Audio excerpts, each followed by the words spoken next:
Hello, आप सभी को नमस्कार। आपने चुंबक और उसका चुंबकीय क्षेत्र के बारे में पहले बहुत सुना होगा, पढ़ा होगा। आज हम उसका एक व्यावहारिक रूप यहाँ पर देखने जा रहे हैं। तो इसके लिए हमने क्या किया है, एक ये ब्लैंक पेपर शीट लिया हुआ है वाइट कलर का, और इसमें ये जो मेटल है, मेटल जो है आयरन मेटल है, मतलब लोहे का चूर्ण है। इसको हमने यहाँ पर बिछा दिया है। ये आपको दिखाई दे रहा होगा, ये लोहे का चूर्ण है। और इसी लोहे के चूर्ण के पास में हम क्या करेंगे, एक बार चुंबक को, जो दंड चुंबक होती है, उसको इसमें लाएंगे। तो जब हम किसी बार चुंबक को इसके पास लाते हैं तो क्या हमें परिलक्षित होता है, उसके बारे में हम थोड़ा सा देखते हैं। तो यहाँ पर मैंने एक बार चुंबक लिया है, ये बार चुंबक है। और अब इस बार चुंबक को मैं क्या करता हूँ, इस पेपर शीट पर पड़ी लोहे की चूर्ण के पास में ले जाता हूँ। तो देखिए यहाँ पर मैंने लोहे के चूर्ण के पास में ले गया, तो इसने क्या किया, यहाँ पर एक पैटर्न बना लिया। जैसे ही मैंने यहाँ पर रखा तो आपको एक पैटर्न यहाँ पर दिखाई दे रहा होगा। तो ये जो पैटर्न बना है, ये क्यों बना है, क्योंकि पहले हमने देखा कि यहाँ पर देखिए, यहाँ पर कोई पैटर्न नहीं है, मतलब ये समान रूप से वितरित था। पर जैसे ही हमने चुंबक को लाया तो यहाँ पर एक पैटर्न आपको दिखाई दे रहा होगा।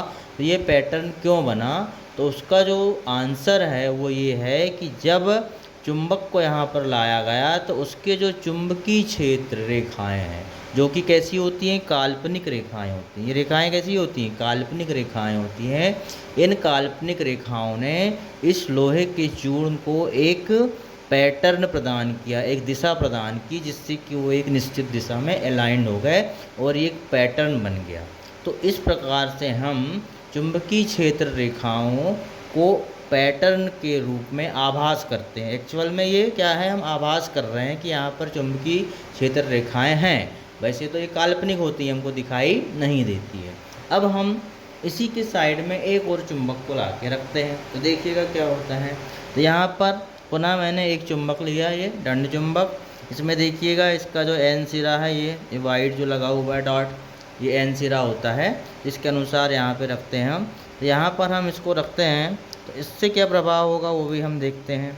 तो यहाँ पर भी मैंने रखा चुंबक को, इसके जस्ट पीछे। तो यहाँ पर भी देखिए उसी टाइप का पैटर्न आपको दिखाई दे रहा होगा ना, सेम टू सेम पैटर्न दोनों जगह बन रहे हैं। और दोनों के बीच में जो पैटर्न है वो सपाट है। इसका मतलब ये एस सिरा है और ये एन है, दोनों में क्या हो रहा है, आकर्षण। तो ये यहाँ पर लाइन जो है ये सपाट बन गई हैं। और इस तरफ की जो लाइन है, यहाँ पर आप देखिए, ये वाली जो लाइन है ये बहुत ही वक्राकार है। ये देखिए बहुत ही ज़्यादा इनमें वक्र बना हुआ, घुमाव है। इस पर मैं थोड़ी सी और मेटल को डालता हूँ तो आपको ज़्यादा समझ में आएगा। देखिएगा, इसको थोड़ा सा मैं ज़्यादा डार्क करता हूँ तो पैटर्न आपको और अच्छे से समझ में आएगा।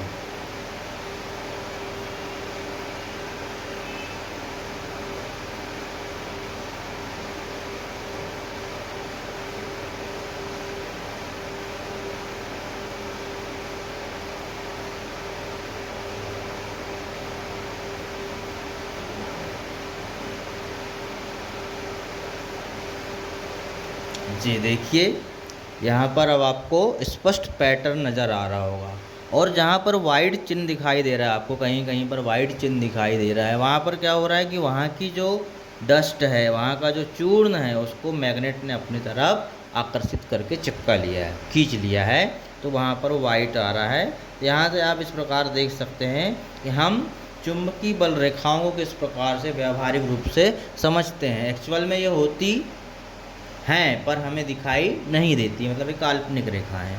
तो ये सिंपल सा एक एक्सपेरिमेंट था जिसमें हमने दंड चुंबक के आधार पर क्या देखा, उसका पैटर्न प्राप्त किया, चुंबकीय बल रेखाओं का पैटर्न।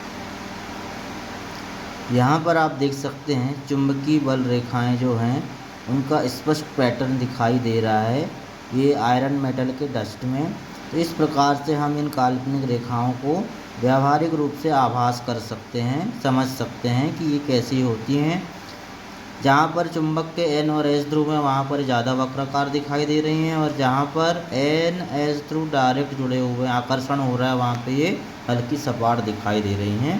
इस प्रकार से आप इसको देख सकते हैं।